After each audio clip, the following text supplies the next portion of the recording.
Mes bien-aimés dans le Seigneur, que la paix et la grâce de Dieu vous soient multipliées. Mon nom c'est Boniface Paradon, qui suis là pour vous servir. Et le thème aujourd'hui, c'est le Fils de l'homme est maître du sabbat. Le Fils de l'homme est maître du sabbat. Matthieu chapitre 12, du verset 1 à 8. Matthieu chapitre 12, du verset 1 à 8. En ce temps-là, Jésus traversa des champs de blé un jour de sabbat. Ses disciples qui avaient faim se mirent à arracher des épis et à manger. Les pharisiens, voyant cela, lui dirent, « Voici tes disciples font ce qu'il n'est pas permis de faire pendant le sabbat. » Mais Jésus leur répondit, « N'avez-vous pas lu ce que fit David lorsqu'il eut faim, lui et ceux qui étaient avec lui? Comment il entra dans la maison de Dieu et mangea les pains de proposition qu'il ne lui était pas permis de manger, non plus qu'à ceux qui étaient avec lui et qui étaient réservés aux sacrificateurs seuls. Ou n'avez-vous pas lu dans la loi que les jours de sabbat, les sacrificateurs violent le sabbat dans le temple sans se rendre coupables? Or, je vous le dis, il y a ici quelque chose de plus grand que le temple. Si vous saviez ce que signifie « je prends plaisir à la miséricorde et non au sacrifice », vous n'auriez pas condamné des innocents, car le Fils de l'homme est maître du sabbat. Mes frères et sœurs dans le Seigneur, j'espère que la semaine a été fructueuse pour vous, au nom du Seigneur. Miséricorde, comme définition, c'est un nom féminin et interjection, sensibilité au malheur d'autrui. Mot de sens similaire, commisération, compassion, pitié.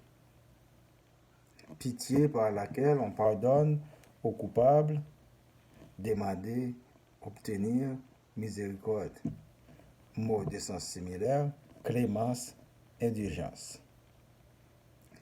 Et nous allons définir aussi sacrifice, qui est un nom masculin, qui signifie premièrement offrande rituelle à la divinité, caractérisée par la destruction réelle ou symbolique ou l'abandon volontaire de la chose offerte. Deuxièmement, renoncement ou privation volontaire dans une intention religieuse, morale, etc.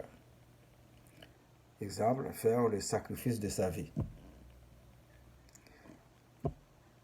En général, qu'est-ce que Dieu veut de nous?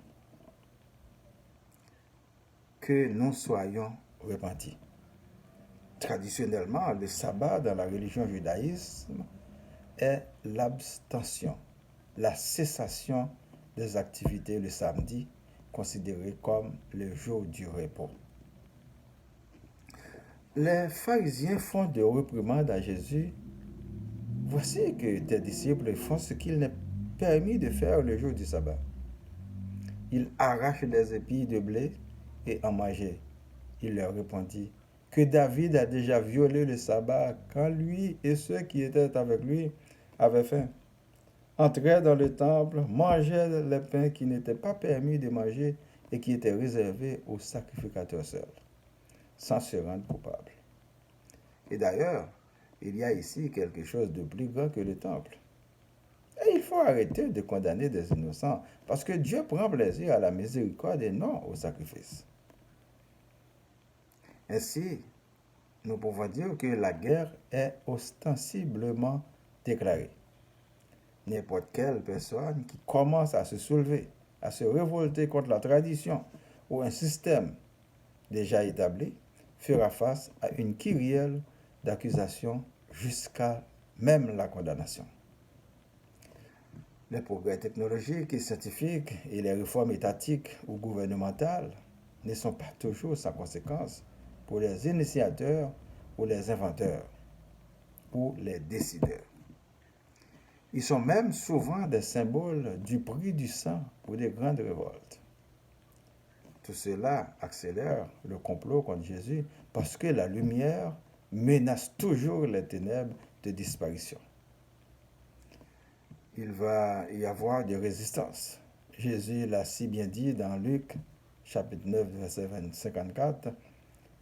En voyant cela, ses disciples Jacques et Jean s'écrièrent, Seigneur, veux-tu que nous fassions tomber la foudre du ciel comme Élie pour qu'elle réduise ces gens-là ensemble? Verset 55. Mais Jésus se tournant vers eux, les reprit sévèrement. Vous ne savez pas quel esprit vous inspire de telles pensées. Le Fils de l'homme n'est pas venu pour faire mourir les hommes, mais pour leur donner la vie.